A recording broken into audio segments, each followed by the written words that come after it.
Okay, hi, welcome. Well, hello. Happy to be here with you. Thank you for agreeing to letting me interview you. I know you have the seven rests, like that's your what do you call it? Not not your Framework. your framework. Yes, exactly. hmm Seven rests. Can you please tell me a little bit about the seven rests? Yeah, the seven different types of rest was really based around my own burnout journey. I'm an internal medicine physician. And so when I burned out, my background was in research. And so I just started looking into why was I so tired all the time? I was getting adequate sleep. I was taking vacations like most people do when they feel like they're tired, but none of those things were working. And so I started to look at just energy management and how was I using energy, and if I had a strategy in place for restoring the energy that I was losing. And it was those seven areas that I saw that I was consistently expending energy in without an area or a way of restoration.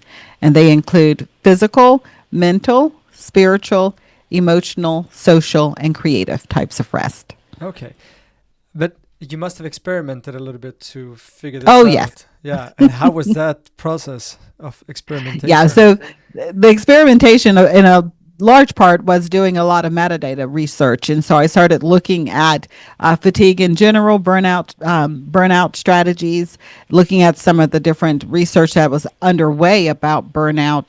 Specifically, for most people, it was focusing a lot on the mental aspect of it and the physical aspect of it. But I also realized that there were areas of my own life that I didn't feel like were being discussed in the research. Particularly, there wasn't any discussion on creative fatigue. And I felt like I was using a lot of creative energy without a way of repleting it, as well as relationships. Relationships themselves, just the dynamics of them have a lot of energy pull. And so I think because I didn't initially go about it from the standpoint of let me just research fatigue, but looking at how am I using energy in my everyday life. And I started comparing that with things my patients would tell me about their own fatigue and their exhaustion, that I wasn't seeing any lab proof of why they should be feeling this way. So it ended up being kind of this bit of a grassroots research project for myself.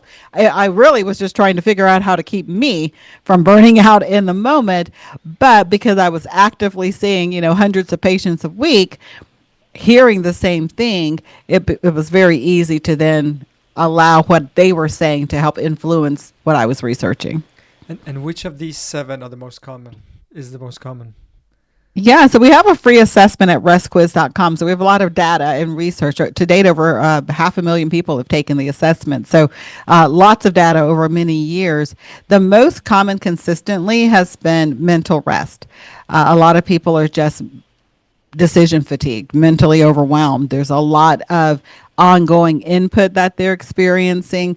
Their attention's being a lot is being required of their attention above and beyond what they're feel capable of doing at sometimes.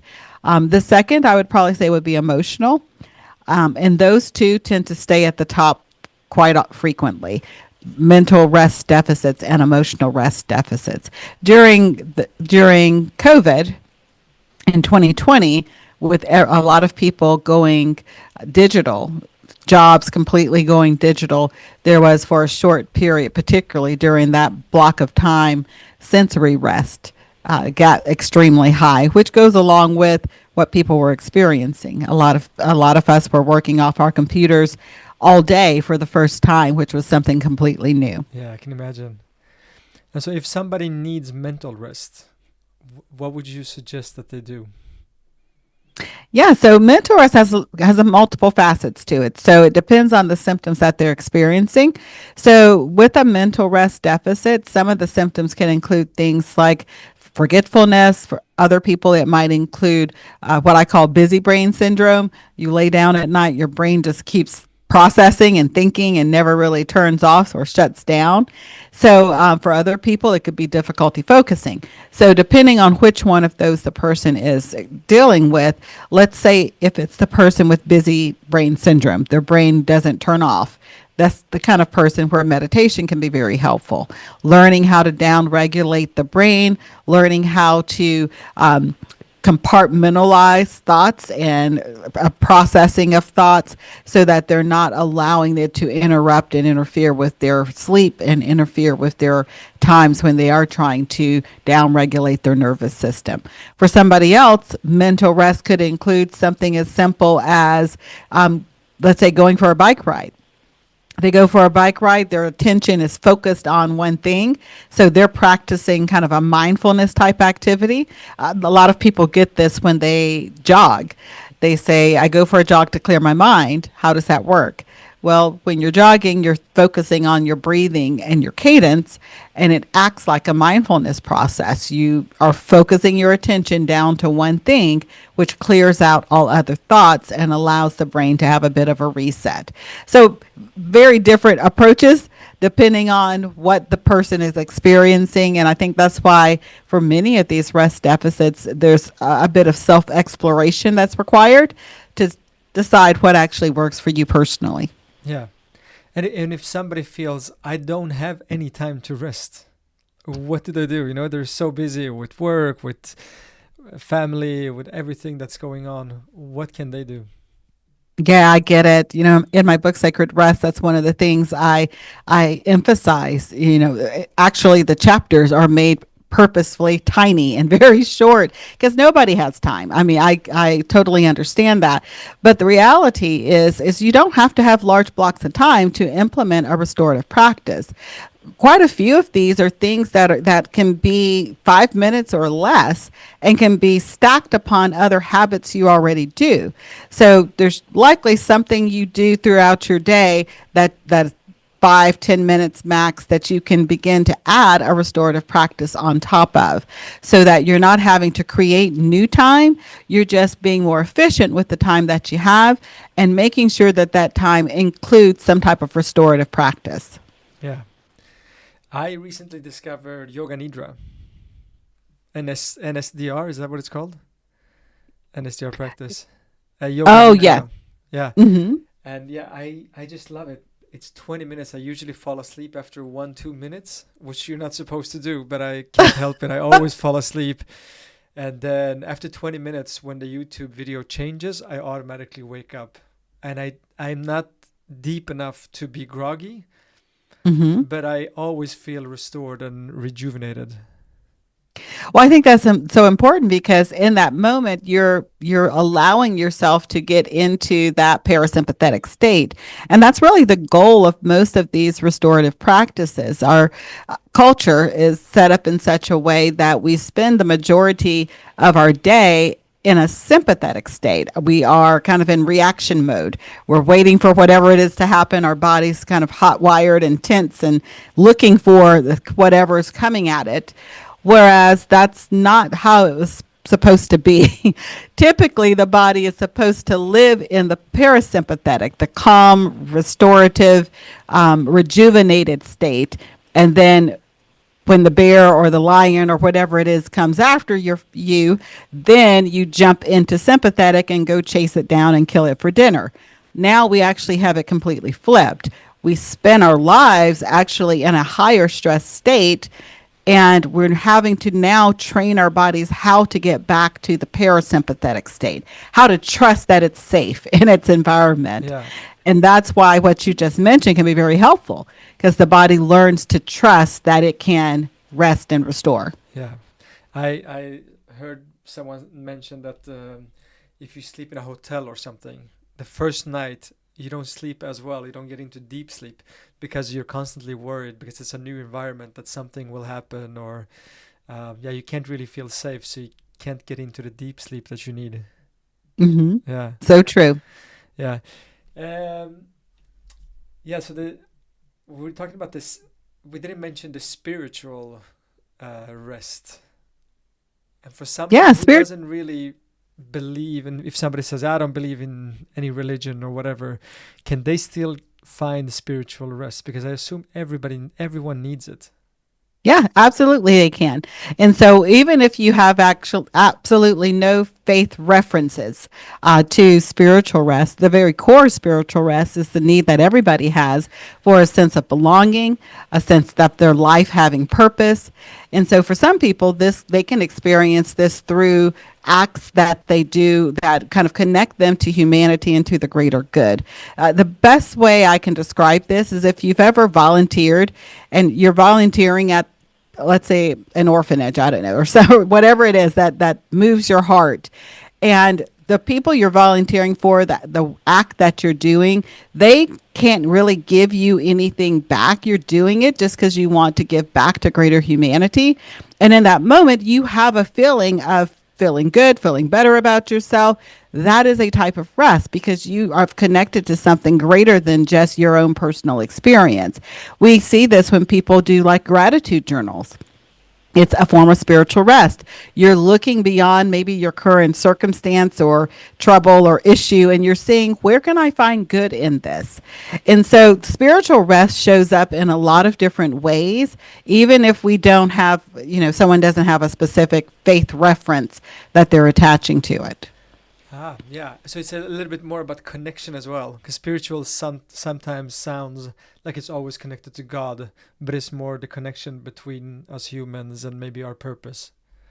Exactly. So when I talk about spiritual rest, I include all of that.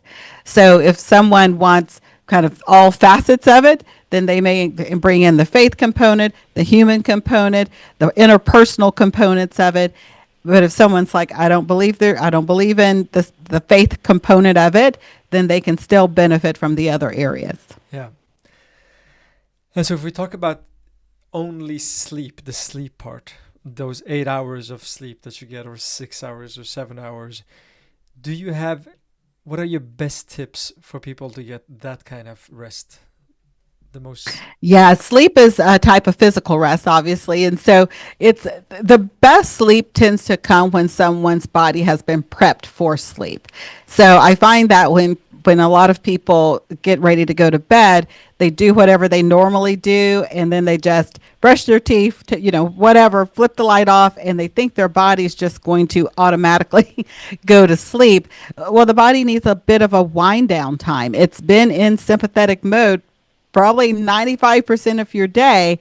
And so we need at least that 5% right before you're going to bed to convince it that the parasympathetic mode is okay, that it can get into a level of rest and restoration and relaxation. Because as you mentioned, you're wanting not only the deep sleep, but you're also wanting to get into REM sleep, which means you need to be in deep sleep for at least an hour to be able to have high quality REM sleep the following that. So for a lot of people, it can begin with one thing is making sure that they're keeping the room a comfortable temperature, not too hot, not too cold, but hotter is usually linked with poorer sleep, simply because you're going to have the dawn phenomenon in the morning. Your cortisol is going to spike when the sun comes up, which is going to cause some heat in your body. And if your room is already hot, that can bring you out of sleep. So you hear a lot of people say, I wake up every morning at 4. Well, welcome to your cortisol. That's what it's doing. It's supposed to boost up around 4 to 5. However, most people sleep straight through it.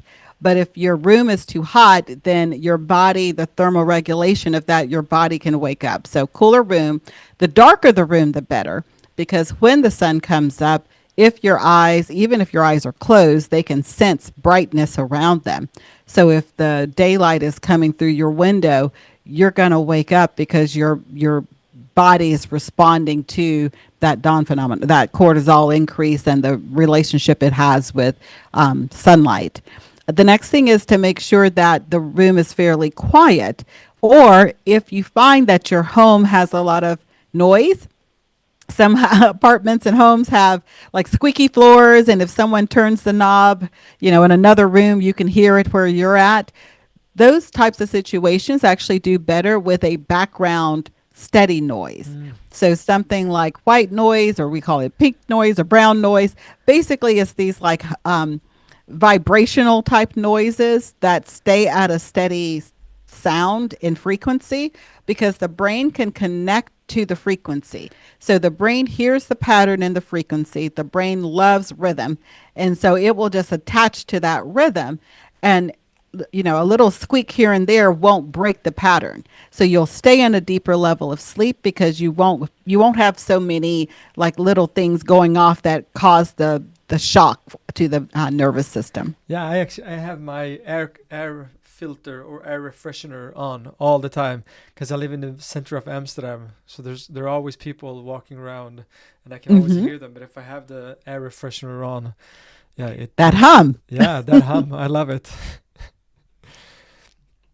Okay, yeah. So temperature, dark room, noise. Um, Oh, as far as some other ones, the last one I would probably say is really about an hour before going to bed. I know the statistics say don't use your electronics, but I live in the real world. Everybody leaves their electronics until they hop in the bed. So telling people not to do what they're going to do doesn't really work as a physician. So I started looking at what will they do. And so one of the things that I find that my patients do really well with is even if I try to get them still to stop using the phone at least 15, 20 minutes before bed. But an hour before going to bed, start dimming the lights in your entire home so that you're not so that you're kind of simulating the circadian system, what it's experiencing. So if every light is on in your house and then you go in your bedroom and flick all the lights off, your body's still having to downregulate. But if an hour before, you instead of having the overhead lights on, maybe you just have one lamp on in your living room, or you just have dimmer. If you have a dimmer switch on your lights, that you start dimming the lights.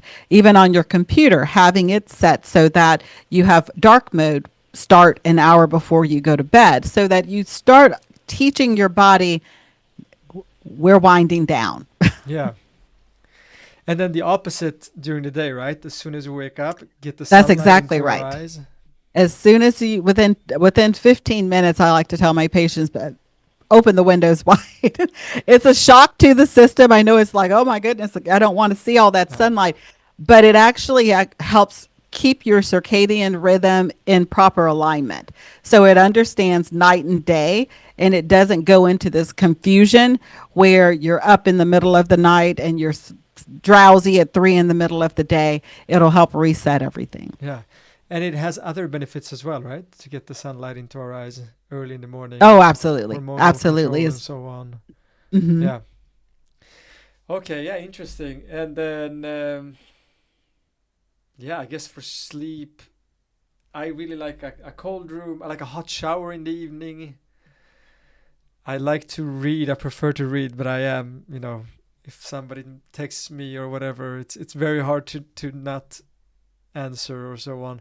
But work for me, if I work too late, that's what gets me the most because then I'm dreaming about Hmm. work and I'm constantly worried about it. Or so at least 1 hour before stop working, but maybe even Oh, earlier. absolutely. With work, Yeah, with definitely, because the unfortunately when we work late into the, or even if it's not your normal work, let's say if you have a difficult conversation later in the evening, and you don't close that mental loop. Let's say if you have an argument with your significant other, right? And you don't close that loop to some resolution, you'll find that that will interrupt your ability to get into deep sleep, because open mental loops, the brain keeps processing even while your eyes are closed. And so the brain doesn't see resolution. So it's trying to figure out, well, how do we solve this problem? ah, And so one of the things that can help, particularly with any type of open mental loop, if you find that you lay in the bed, and especially if you're lying in bed for like 10 minutes thinking the same thought, to actually grab a piece of paper or something, jot down whatever it is that you're kind of mulling over in your brain. And the act of writing it down, the brain recognizes containment. So it recognizes, okay, well, I didn't solve the problem, but it's at least contained where tomorrow morning I can deal with that. I don't have to hold on to this thought all night long for fear that I'm not going to get it solved or I'm going to forget about it. That works also if you're lying in bed thinking about your to-do list the next day and you yeah, can't get it out of your head, or you're like, don't, this, not just for bedtime, but a lot of people, I find their brain actually takes on the responsibility of reminding them of certain things. So if you are the type of person who you're doing your work and all of a sudden it's like your brain keeps telling you, don't forget to do this, don't forget to do that, that can actually become extremely disruptive in your ability to do deep work and to focus and to concentrate and process. So recognizing that your brain feels stressed to remind you of something, just write it down. Because once it's captured, put it as a note on your phone, put it in your calendar, whatever you need to do. Once it's captured, the brain now opens up that space because it doesn't feel that responsibility is still it's to bear. Yeah. And you mentioned the gratitude journal as well. The same thing there, to get into the gratitude mode, being happy about the day and close it off maybe. At least fine. And I know a lot of people are like, oh, I don't want to do a gratitude journal. That's more work. Just when you're about to go to bed, you can even be in the bed. One reason that you're thankful for that day. It doesn't have to be this big deal thing. You don't have to go write anything if that seems like too much work. Just, I'm thankful today that whatever, or I experienced, or I enjoyed, or I was able to do just one thing. Yeah. Two things. People always want an easier solution. And we were talking about the mental rest before. We were talking about different rests. Are there ways to, if somebody doesn't want to do a meditation or yoga nidra or something, to lower cortisol or to just get into mindfulness? Are there devices or anything that people can use? I've seen ads. I've never bought one and I've never tried it, but I'm asking you, are there devices people can use?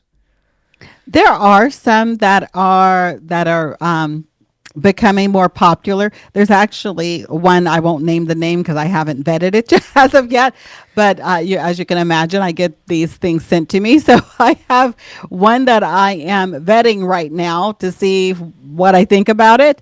There are ways of improving the parasympathetic system. Really, you're just trying to manage your vagal tone. The vagus nerve is one of the main ones that affects all of that. There's essential oils that have been shown to improve vagal tone just by putting a little bit behind the ear.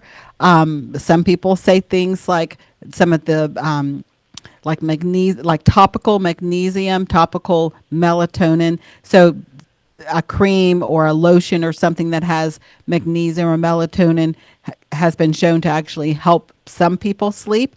The thing is, I'm finding is that it's very person specific. If it's helping one person, it could very well not have any effect on the next person. So I find it to be very individualized as far as what specifically helps. But for that person who, let's say, has moves their legs a lot at night. Maybe they do a lot of walking or they lift heavy at the gym and they have a lot of muscle soreness and pain. I find that those patients do really well with magnesium topical creams, probably because they're magnesium deficient is probably what the issue is. Or, even if they're, because sometimes even when your lab work is technically normal, it's not your normal. And so, it could be low end of normal, but still not your personal normal that your body prefers.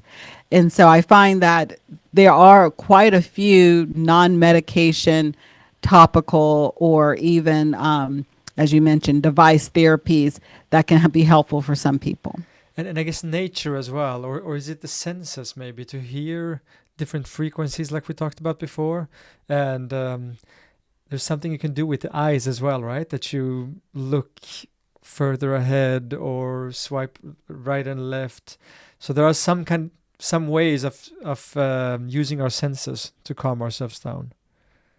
Yeah, creative rest is a big part. Is where I talk about nature quite a bit. But as we talked about earlier, even with mental rest, just being able to attach to sounds can be very helpful. And so for some people, the sound of water like being at the ocean or hearing the waves, almost has can help them get to some of those theta wave frequencies of the brain, where it's almost like they're in a trance or state where they get just really calm and a very high level of parasympathetic tone. And so, yes, there are quite a few nature frequencies that people can attach on to, as well as some, depending on the person, can be quite disruptive. For example, one person, the ocean might be relaxing to them, and someone else going to the ocean, they can't attach to the frequency. All they hear are the seagulls squeaking because they're just kind of more attuned to the higher frequency, so they can't really hear kind of the low hum of the ocean. So it's really interesting just how unique we each are as far as what helps each of us rest and get into those deeper levels of rest. Okay, thank you. I guess we need to get to know it ourselves. Absolutely. Yeah. That's when I do trainings with organizations, we always start with self-awareness because it's very easy to say everybody needs to do this. We did this with sleep. Everybody needs 6 to 8 hours. And now Yeah. we see some people need 9 and some people do just fine with 5. The human body is just a bit of a mystery. And so we each get to uncover the mystery of ourselves. Makes sense. So yeah, one last question, and then I guess maybe it's not that easy to just give straight answers. But supplement for sleep. Are there any Mhm. ones that you feel these ones I actually like these supplements for sleep? Yeah, I really do like magnesium. I think magnesium glycinate works really well for a lot of people to help them get into deeper levels of sleep. Um, Other than that, melatonin can help with some people, but I find that honestly, a lot of people have, I call it a sleep hangover afterwards. It affects the way their brain processes the sleep cycle. And so they tend to wake up some people will wake up groggy from it and actually not get as high a quality sleep as they need to feel energized. But I don't find that to be the case as much with magnesium. So I find that to probably be one of the main ones that I find a lot of people do well with. The other thing has been interesting. It was really early in the research. We found that many people do great with eating something like a banana before bed. The combination of the magnesium and or the potassium and the tryptophans that are in there has an effect that helps some people actually sleep deeper. So if I'm recommending just one supplement, it would probably be magnesium. If I'm recommending food items that some people do well with sleep, calcium-based foods can be helpful. Soy-based foods can be helpful, like tempeh or tofu or like roasted soybeans, particularly in women who are a little bit on the perimenopausal spectrum of all of that.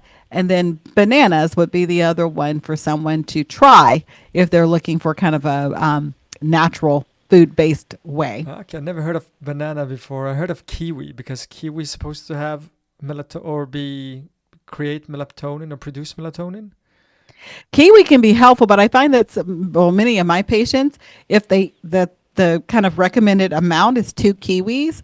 Kiwis has quite a bit of fiber. Yeah.